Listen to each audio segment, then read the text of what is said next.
তো বাংলাদেশের যে প্রান্ত থেকে যুক্ত হও না কেন, তোমরা কিন্তু সবার লেভেল কিন্তু এখন সেম। লেভেল সেম বলতে কি বোঝাচ্ছে আমি দেখাচ্ছি। বাংলাদেশের যে প্রান্ত থেকে যুক্ত হও না কেন, অনেকে হচ্ছে এই একদম কি বলবো, একদম বিভাগীয় কোনো একটা শহরে একদম মনে করো যে এসির মধ্যে বসে ক্লাস করতেছো।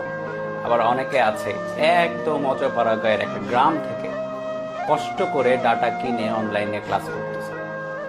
দুইজনই কিন্তু এখন সেম লেভেল, ঠিক আছে, দুইজনই সেম লেভেল। কিন্তু 18 মাস পর কি হবে সেটার উপর ডিপেন্ড করবে তোমার ফিউচারটা কি। একজন বসে আছে কোথায়, একজন বসে আছে একদম গদিতে, সে একদম আরামে ক্লাস করতেছে। আরেকজন বসে আছে কোথায়, খুবই কষ্ট করে বসে আছে, হয়তো মাটির উপর বসেও হয়তো ক্লাস করতেছে। অনেকে করতেই পারে, এরকম স্টুডেন্ট আমরা পাই না। সো এরকম স্টুডেন্টও থাকে। সো দুইজনই একই পড়া পড়তেছে, দুইজনই একই টিচারের কাছে পড়তেছে, কিন্তু দুইজনের ফিউচার এক না। দুইজনের ফিউচার কি হবে সেটা ডিপেন্ড করবে 18 মাস। এখন তোমরা আমাকে বলবা যে 18 মাস পর তোমাদের কি, 18 মাস পর বা ওই টাইমটাতে তোমাদের কি হবে বলো তো, গেস করে বলো তো। 18 মাস পর তোমাদের অ্যাডমিশন। রাফসান নাজিব, হ্যাঁ এই তো অ্যাডমিশন। সো অ্যাডমিশনে তুমি কি ফলাফল করবা সেটার উপর ডিপেন্ড করে অ্যাকচুয়ালি তোমার কি বলে ফিউচারটা নির্ভর করবে। তুমি তার আগের লাইফটা কি করছো, তার আগের লাইফে কোথায় বসে পড়াশোনা করেছো, তোমার ফাদার কি করে, তোমার মাদার কি করে, তোমার প্যারেন্টস কি করে, কিচ্ছু ম্যাটার করে না ওই জায়গায়। অ্যাডমিশনের পর তুমি নিজেই তোমার লাইফটাকে বিল্ড আপ করবা এবং তোমার নিজের পরিচয়টা তুমি পাবে, বুঝছো? আর অ্যাডমিশনের আগে এই যে 18 মাস খুবই ভাইটাল। এখন হয়তো বলতে পারো যে ভাইয়া আইসাই জ্ঞান দেওয়া শুরু করছে, প্রথম দিন বলে জ্ঞানটা দিচ্ছে, পরের দিন থেকে জ্ঞানটা দিব না, পরের দিন থেকে একদম ক্লাস শুরু করব, ক্লাসের টপিক পড়াবো আর চলে যাব, ঠিক আছে। কিন্তু প্রথম দিনের জ্ঞানটা ইম্পর্টেন্ট, কারণ হচ্ছে ধরো তুমি অলরেডি ক্লাস 11-এ পড়ো, রাইট? সো তোমরা কতদিন হলো 11-এ উঠেছো, কতদিন হলো কলেজে ভর্তি হয়েছে, কয় মাস হলো অ্যাকচুয়ালি, কয় মাস হলো কলেজে ভর্তি হয়েছে বলো তো একটু তোমরা? অনেকে বলছো 4 মাস, আচ্ছা 3-4 মাস অ্যাকচুয়ালি। সো ধরো যে তুমি 3-4 মাসে কিচ্ছু পড়াশোনা করো নাই, একদম ফাঁকি দিছো। প্রথম দিকে যেটা হয় আর কি, প্রথম কলেজে ওঠে পোলাপান, মনের মধ্যে নানা রকম রঙিন স্বপ্ন থাকে, রঙিন চশমা পরে ঘুরে বেড়ায়, নতুন নতুন ফ্রেন্ড হয়, সমবয়সীদের মধ্যে নতুন নতুন সম্পর্ক হয় 3-4 মাসে। এজন্য অনেকে পড়াশোনা করতে পারে না, সত্যি কথা একদম ফ্র্যাঙ্কলি বললাম, পড়াশোনা করতে পারে না, মানে পড়তে বসলেও মনে হয় না যে পড়ি আর কি, বোরিং লাগে। ধুর, ক্লাস 9-10-এর পড়াশোনা এত ইজি ছিল, হুট করে কি একটা চ্যাপ্টার পড়তেছি, ফিজিক্সের কথা যদি বলি, হুট করে কি একটা চ্যাপ্টার, ভেক্টর, কিছুই ছিল না ক্লাস 9-10-এ, হুট করে এসে এত কিছু নতুন জিনিস বুঝলাম, এটা মনে হয় আর। কিন্তু দেখো তুমি যে ক্লাসে বসে আছো, এই যে এখানে কতজন আছে, এখানে 1005 জন লাইভে আছে, এই 1005 জনের মধ্যেই 18 মাস পরে গিয়ে ডিফারেন্সটা দেখবা, অথচ সেম জায়গায় বসে আছো, সেম ক্লাস করতেছো। 18 মাস পরেই তোমাদের মধ্যে ডিফারেন্স ক্রিয়েট হয়ে যাবে। কেউ কাউকে চিনবে না। যে ভালো জায়গায় চান্স পাবে তার ভাব হবে আলাদা লেভেলের, সে মনে করো কাউকে পাত্তাই দিবে না অন্যভাবে। আবার যে মনে করো চান্স পাবে না, সে কারো পাত্তা চেয়েও পাত্তা পাবে না, ইভেন তার মনের মধ্যে হতাশা চলে আসবে।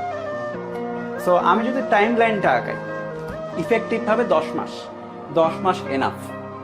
তোমাদের যে শর্ট সিলেবাসটা দেওয়া আছে পুরোপুরি পড়লে 10 মাস এনাফ। এখন ব্যাপার হচ্ছে দুইটা জিনিস, একটা হচ্ছে এপ্রিলের আগের পড়াশোনা, এপ্রিলের আগে এক রকমের পড়াশোনা এইদিকে, এবং এপ্রিলের পরে আরেক রকমের পড়াশোনা অ্যাডমিশন পর্যন্ত।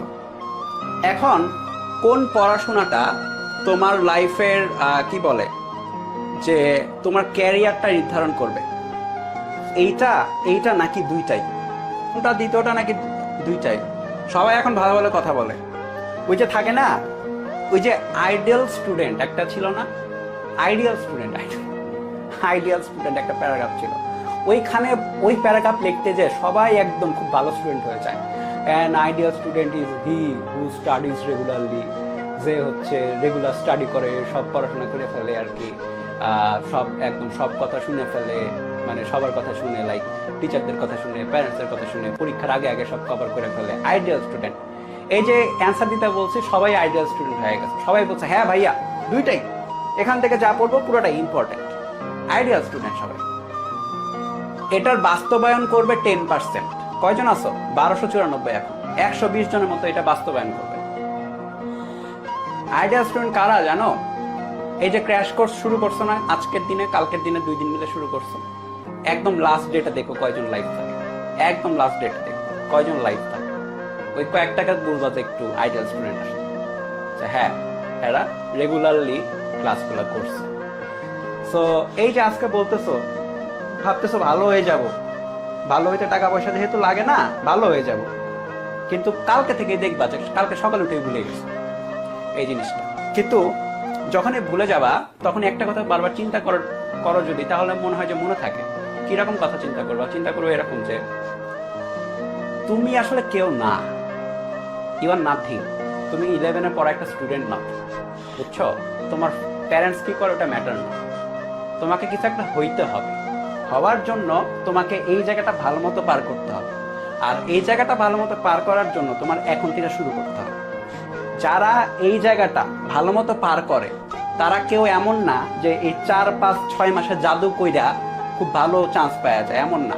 তারা আগে থেকেই ফাইট করে, তারা আগে থেকে প্রিপেয়ার থাকে, তারা আগে থেকে লক্ষ্য সম্পর্কে স্থির থাকে যে হ্যাঁ আমি জানি যে আমি কি হতে চাই, আমি জানি আমি মেডিকেলে পড়তে চাই, আমি জানি আমি বুয়েটে পড়তে চাই, কুয়েটে পড়তে চাই, রুয়েটে পড়তে চাই, চুয়েটে পড়তে চাই। জানে যারা আগে থেকে ফাইট করে। সো তোমার মনের মধ্যে যদি এখন কোনো দ্বিধা থেকে থাকে যে আমি কি করব, এইচএসসির পরে দেখা যাবে, 1 নাম্বার কথা বলবো যে আগে ফিগার আউট করো তুমি কি হতে চাও, তারপর সেই অনুযায়ী তুমি পড়াশোনা করো। কারণ মেডিকেলে ভর্তি হতে চাইলে পড়াশোনা একটু আলাদাভাবে করতে হয়, ইঞ্জিনিয়ারিং এ ভর্তি হতে চাইলে পড়াশোনা আরেকটু আলাদাভাবে করতে হয়। এইচএসসি পরীক্ষা তাহলে কি ভাইয়া? তাহলে এইচএসসি ক্র্যাশ কোর্স নাম কেন? অ্যাডমিশন ক্র্যাশ কোর্স দিবেন। এইচএসসি পরীক্ষা একটা স্টেপ, এবং এই স্টেপটা মাঝ বরাবর স্টেপ। এই স্টেপটা অতিক্রম করার পরে তুমি অ্যাকচুয়ালি বুঝতে পারবা যে তুমি অ্যাকচুয়ালি কতটা প্রিপেয়ার্ড ফর অ্যাডমিশন।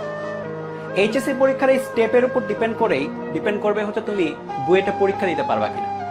বুয়েটে এবার কত পার্সেন্ট মার্ক চেয়েছে জানো? সম্ভবত 93% ফিজিক্স এবং কেমিস্ট্রিতে 93% মার্কস তারা চেয়েছে। 93% মার্ক আহামরি কোনো কথা না, কিন্তু খুব সহজে কিন্তু ওঠে না ফিজিক্স কেমিস্ট্রিতে, ঠিক আছে? আর মেডিকেলের ফিজিক্সের চেয়ে এইচএসসির ফিজিক্সটা আবার কঠিন। সো এইচএসসি তুমি যদি ফিজিক্স পড়তে চাও তোমাকে বেশ কি বলে ভালো মতো ডিপলি পড়তে হবে। সো আমরা যারা ফিজিক্সের টিচার আছি আমরা এনশিওর করব তোমরা যেন এইটুকু টাইম এই কোর্সে এনশিওর করবো এইটুকু টাইম যেন ভালো মতো কাটে তোমাদের। আজকে থেকে শুরু করো, ধরো আগে কিচ্ছু পড়ো নাই, আজকে থেকে শুরু করো। আর যারা আগে একটু পড়ে রাখছো তারা ভালো মতো এমন ভাবে পড়বা আমাদের সাথে যেন এটা বারবার পড়তে না হয়। বারবার কারা পড়ে জানো? গাধারা পড়ে বারবার, এক জিনিস বারবার করে গাধারা, সত্যি কথা বললাম একবার। আর যারা একটু মানে চালাক হয় তারা কি করে জানো?